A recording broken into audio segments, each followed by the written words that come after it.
No way. No way. The Sixers should stay as far away as possible from a guy like John Wall. It's crazy because, you know, I still can't believe that trade went down, John Wall and Russell Westbrook, but seeing how that played out is absolutely insane. But anyway, people keep asking me why. Well, here's the two reasons. Number one, Shams says that there are no buyout plans for the Rockets and John Wall on his 2-year remaining contract, $91.7 million allocated over the next 2 seasons. And you know what? That is way too much money. I don't know. You know, I've been looking at some of these insiders talking about this. I don't know how that trade is even going to happen. I don't see it happening.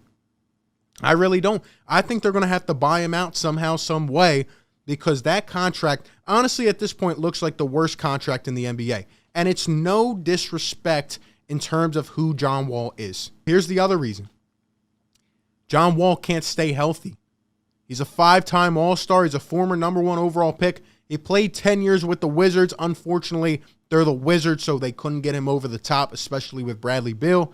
But John Wall was a baller, man, but his body has taken a toll. He has had about 6 or 7 major surgeries. I think he's had 6, with a 7th one coming up. I think 5 or 6 have been on his knees. He's had a ruptured Achilles. He's had all these types of injuries.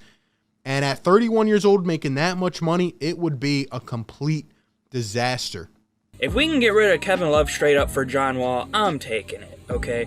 John Wall could give us more than Kevin Love ever could, okay? I'd rather have John Wall here because at least then you actually have a mentor for, you know, Colin Sexton or Darius Garland or even Isaac Okoro or something. Kevin Love, I'm sorry, bro, no disrespect, but if I'm Evan Mobley, I'm going to look at Kevin Love and be like, I don't got nothing to learn from you, dog.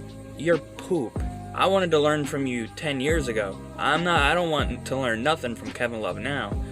But yeah, nah. So this man said, Love in a pick to Houston, John Wall to the 76ers, and we get Ben Simmons. Now, if this is all the trade, there's no more extra pieces, this is a massive W for the Cavs. I would say the 76ers, I could see the 76ers doing that just because, you know, you get your guard that you can throw in there with Joel Embiid and Tobias Harris.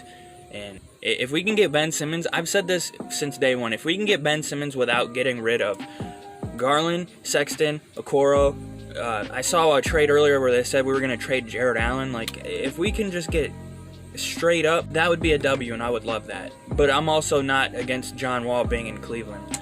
I'm not going to say John Wall on our roster turns us into a contender, which it really makes no sense to get John Wall regardless. Bradley Beal is still the main guy here in Washington, but you could bring back John Wall. And Reed, you know, John didn't want to leave here. And, you know, fans didn't really want to see him leave here. And maybe that parting of a year made both appreciate the other. So how do you get John Wall back here if he's got to be traded? Well, I'm not trading the first-round pick for him anymore for something like that, but maybe you find a player that you can swap. Maybe Hachimura. You know, he's a nice player. You know, he's done some positive things here, but he's not a superstar. You look for a way to try and work personnel. Find maybe a multiplayer or something or other. But John Wall coming back to Washington, I think, would really be welcomed by fans. I think it would work with Beal. I think Wall is at the point in his career he realizes he can be the number 2 guy, but still a very good player. So it all comes together. So why not bring John Wall back? Just say, you know, all is forgotten and forgiven, which order you want it to be in by whichever side.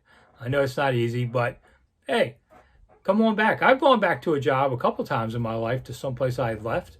You know, my father always said, don't burn a bridge and never know when you got to go back. I was like, I'm never going back there. Did it twice.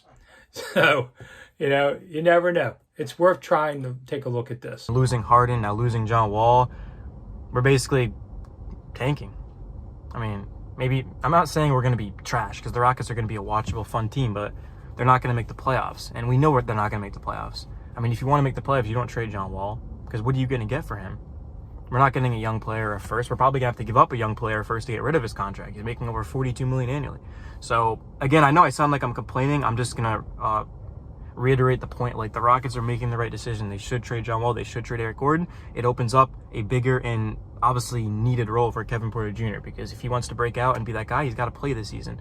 So, this young Rockets team, they're younger than me. I'm 22 years old. I don't know. I should be in my last year of college. Hopefully, I should have graduated, but what do they call it? A super senior. So I'm still in college because I went a lot of part-time and stuff. But I am older. I'm 22. I feel old. Kevin Porter Jr. just turned 21. Jalen Green won't be 20 until next year.